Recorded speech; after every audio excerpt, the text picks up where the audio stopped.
Starting in 2023, Southern Nevada must cut its water use by 8 billion gallons. Last year, it was 7 billion. The clock's already ticking to find a solution to save Lake Mead.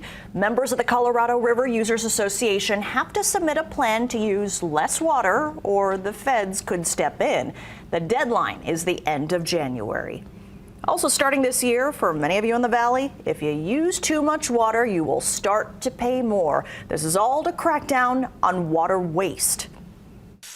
It's not the water in your home that contributes to the lower levels in Lake Mead. It's the water you use outside. If you like lush lawns and big pools, you'll start to pay more. The Las Vegas Valley Water District manages water for 70% of Valley residents. In unincorporated Clark County in Las Vegas, most households use 10 to 11,000 gallons of water a month.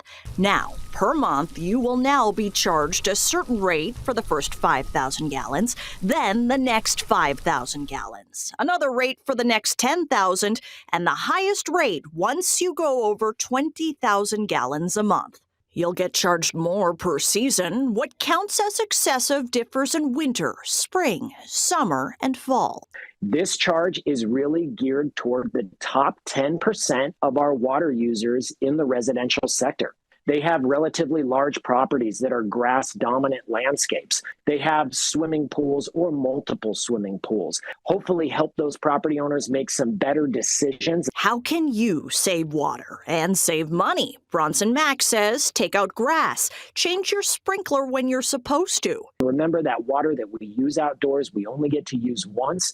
The water we use indoors, we get to reclaim it, treat it, and safely return it back to Lake Mead.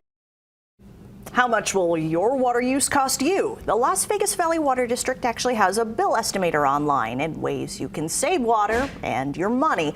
We'll have that linked for you in this story on fox5vegas.com.